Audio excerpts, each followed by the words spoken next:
నమస్కారం సార్. నమస్తే. సార్ వైసీపీకి సంబంధించి 5వ విడత లిస్ట్ రిలీజ్ చేశారంట కదా! మరి ఎంతమంది సిట్టింగ్‌లకు అవకాశాలు ఇచ్చారు? ఎంతమంది కొత్త వాళ్ళని తీసుకున్నారు? ఈ లిస్టు చూసాక ఒక 50 మంది కార్యకర్తలు తిరుగుబాటు చేయబోతున్నారన్న వార్త కూడా వినిపిస్తుంది సార్. మరి దీంట్లో నిజం ఎంతుంది?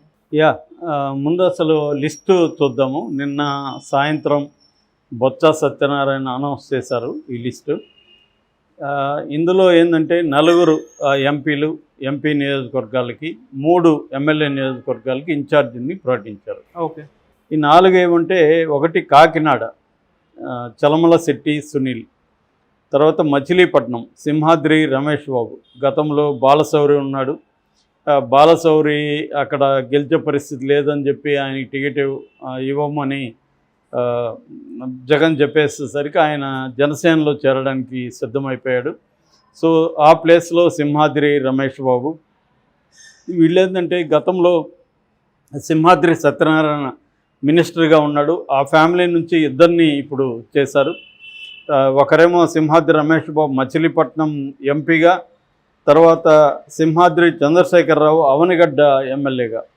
సో ఈ అవనిగడ్డ ఎమ్మెల్యే చంద్రశేఖరరావు ఆంకాలజిస్టు. ఇక్కడ పాపులర్ క్లినిక్ ఉంది ఆయనది. క్యాన్సర్ పేషెంట్లకి ఆయన వెరీ పాపులర్.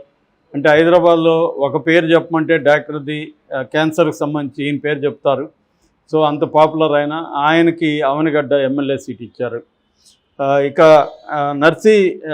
నర్సరావుపేట అనిల్ కుమార్ యాదవ్. ఇది ముందు నుంచే అనుకుంటున్న పేరే, ఎందుకంటే అక్కడ లావు కృష్ణదేవరాయలు అక్కడ నుంచి గుంటూరుకి వచ్చి గుంటూరులో పోటీ చేయమని జగన్ అడిగినప్పుడు ఆయన, నేను గుంటూరులో చేయలేను, నేను నర్సరావుపేటలో చేస్తాను, లేదంటే నేను బయటకు వెళ్తానంటే వాళ్ళు ఓకే నీ ఇష్టం అన్నప్పుడు ఆయన బయటకు వచ్చేసాడు, రిజైన్ చేసేసాడు. ఎంపీగాను పార్టీకి కూడా రిజైన్ చేశాడు. ఆయన ఇప్పుడు తెలుగుదేశంలో చేరబోతున్నాడని కూడా టాక్ వస్తుంది. ఏదేమైనా ఆయన ప్లేస్లో ముందు నుంచి కూడా అనుకున్నదే అక్కడ బీసీని పెట్టాలని. సో అనిల్ కుమార్ యాదవ్ని నెల్లూరు నుంచి తీసుకొచ్చి ఇక్కడ పెట్టారు.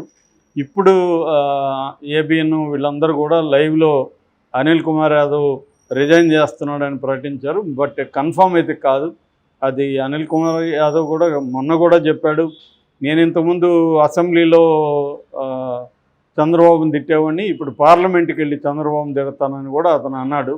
కాబట్టి అతను రాజీనామా చేసే ప్రసక్తి అయితే మామూలుగా అయితే లేదు. మరి ఏబిఎన్ వీళ్ళు ఎందుకు లైవ్ వేస్తున్నారని తెలియాలి. తిరుపతి ఇంతకుముందు గురుమూర్తిని పెట్టారు. ఫస్ట్లో గురుమూర్తి ఉన్నాడు ఎంపీగా, తర్వాత ఆయన్ని సత్యవేడు ఎమ్మెల్యేగా మార్చారు. సత్యవేడులో ఉన్న ఆదిమూలాన్ని తీసుకొచ్చి తిరుపతికి ఇచ్చారు. బట్ ఆదిమూలం దాన్ని వ్యతిరేకించి సీరియస్గా, నేను దళితులు కాబట్టి నన్ను ఇలాగ చేస్తున్నారని వాపోయాడు. తర్వాత వచ్చి లోకేష్ని కలిశాడు హైదరాబాద్లో. ఆయన ఇప్పుడు తెలుగుదేశంలో జాయిన్ అవ్వబోతున్నాడు. సో అందువల్ల మళ్ళీ గురుమూర్తినే తీసుకొచ్చి ఎంపీ నియోజకవర్గానికి ఇన్ఛార్జ్ చేశారు తిరుపతికి. ఇది అంటే కాకినాడ, మచిలీపట్నం, నర్సరావుపేట, తిరుపతి 4 ఎంపీ నియోజకవర్గాలు.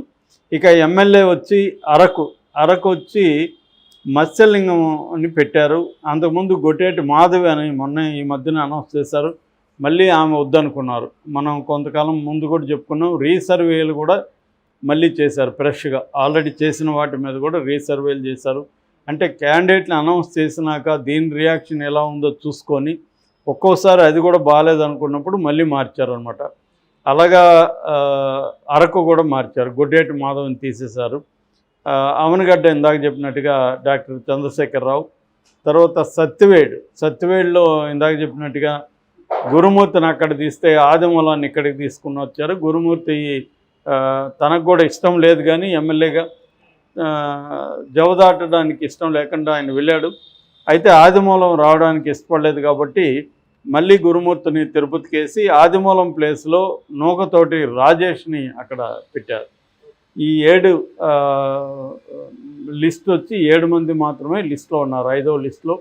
అంటే ఎందుకు ఇంత గ్యాప్ వచ్చింది 4వ లిస్టుకి 5వ లిస్టుకి? అయినా కూడా ఓన్లీ 3 చోట్ల మాత్రమే ఎమ్మెల్యేలు ఎందుకు చేశారు అన్నప్పుడు ఒక 50 మంది తిరుగుబాటు చేస్తున్నారని, 50 మంది తెలుగుదేశానికి జనసేన టచ్లో, కొంతమంది ఏమో షర్మిల టచ్లో ఉన్నారని చెబుతున్నారు.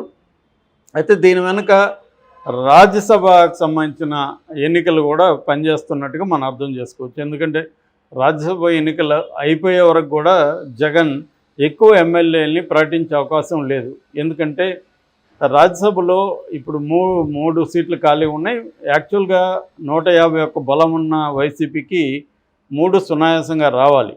కానీ 150 బలం లేదు. ఆల్రెడీ 4 ఎమ్మెల్యేలు బయటకు వచ్చేసారు. మిగతా చాలామంది కూడా ఈ మధ్యకాలంలో బయటకు వచ్చేస్తున్నట్టు. ఇప్పుడు ఆదిమూలం ఇందాక చెప్పుకున్నాము, కాపు రామచంద్రారెడ్డి కావచ్చు, ఆళ్ళ రామకృష్ణారెడ్డి కావచ్చు, వీళ్ళందరూ కూడా బయటకు వచ్చేసారు. వరప్రసాద్ కావచ్చు, రక్షణ నిధి కావచ్చు, ఇలాగ చాలామంది ఉన్నారు.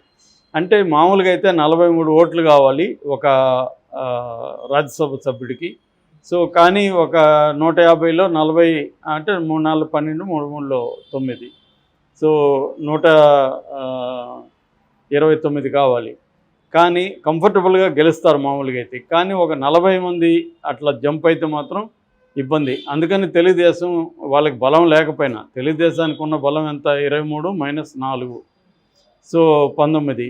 సో 19 బలం ఉన్నా కూడా తెలుగుదేశం ఎందుకు నిలబడుతుందంటే, ఇలాగా వైసీపీలో నుంచి బయటకు వచ్చిన వాళ్ళు చాలామంది మన వైపు వస్తారు, మనకు ఓటు వేస్తారు, క్రాస్ ఓట్ చేస్తారు అన్న ఒక ధీమాతోనే నిలబెడుతున్నారు. ఓకే. ఈ ధీమా రావడానికి కారణం ఏంటంటే, రాజ్యసభ ఎన్నికల్లో క్రాస్ ఓటింగ్ జరిగితే వాళ్ళ మీద చర్య తీసుకునే పరిస్థితి ఉండదన్నమాట. రెండోది ఏంటంటే, ఈ ఓటు ఆ ఏజెంట్కి చూపించేయాలి. ఎవరైతే వేస్తున్నారో ఆ పార్టీ ఏజెంట్కి మాత్రం చూపించాలి. సో పార్టీకి అయితే తెలిసిపోతుంది ఎవరు యాంటీగా వేస్తున్నారు. సో పార్టీ చర్య తీసుకోవచ్చు. కానీ ఇప్పటికిప్పుడు ఎలక్షన్లు అయిపోయినాక ఏం చర్య తీసుకుంటుంది? సస్పెండ్ చేసి వాళ్ళని ఇది చేసేది అంత పరిస్థితి కూడా ఏం లేదు. అందుకని ధీమాగా వాళ్ళు మనకు ఓట్లు వేస్తారన్న ఒక ఇది తెలుగుదేశంలో కనబడుతుంది. అందుకని తెలుగుదేశం ఒక క్యాండిడేట్ని నిలబెట్టే అవకాశం ఉంది. మరి వైసీపీ ఇదంతా ఆలోచించి జగన్ ఏం చేస్తున్నాడంటే, కొత్తగా క్యాండిడేట్ని ఇప్పుడే అనౌన్స్ చేస్తే వాళ్ళందరూ క్రాస్ ఓటింగ్ పాల్పడితే మనకు అది పరాభవం అవుతుంది. రాజ్యసభ సభ్యత్వం ఒకటి పోయినా కూడా అది నైతికంగా ఓటమి ఫీల్ అవుతుంది. తెలుగుదేశం పెద్ద ఎత్తున ప్రచారం చేస్తుంది, జగన్ ఆల్రెడీ ఓడిపోయాడు అన్నట్టుగా వాళ్ళు ప్రచారం చేస్తారు. అప్పుడు కూడా మన ఎమ్మెల్సీ ఎన్నికల్లో కూడా ఇలాగే ప్రచారం చేశారు. నిజానికి ఎమ్మెల్సీ ఎన్నికలు అనేది జనరల్ ఎన్నికల ట్రెండ్ని రిఫ్లెక్ట్ ఏం చేయదు, కానీ అలాగా ప్రచారం చేశారు. మొత్తం వైసీపీ ఓడిపోయింది అన్నట్టుగా ప్రచారం చేశారు.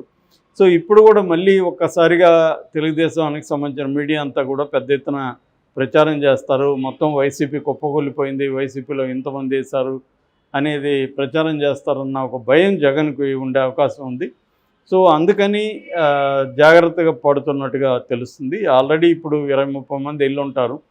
మిగతా వాళ్ళకి కూడా లేదని చెప్తే వాళ్ళందరూ కూడా పోయి ఓటు వేసే అవకాశాలు కనబడుతున్నాయి జగన్కి వ్యతిరేకంగా. అందుకని కూడా జగన్ నిర్ణయాల్ని జాగ్రత్తగా తీసుకున్నట్టు, అందుకని 3 మాత్రమే చేశారు. ఏదేమైనా ఇప్పటి వరకు 58+3 అంటే 61 నియోజకవర్గాల్లో, ఎమ్మెల్యే నియోజకవర్గాల్లో ఇన్ఛార్జీలను ప్రకటించినారు. 10+4 14 ఎంపీ స్థానాల్లో కూడా ఇన్ఛార్జీల్ని ప్రకటించారు. అయితే ఈ కాంటెక్స్లో తెలుగుదేశం జనసేన నుంచి కూడా ఒక లిస్టు తిరుగుతోంది నిన్నటి నుంచి.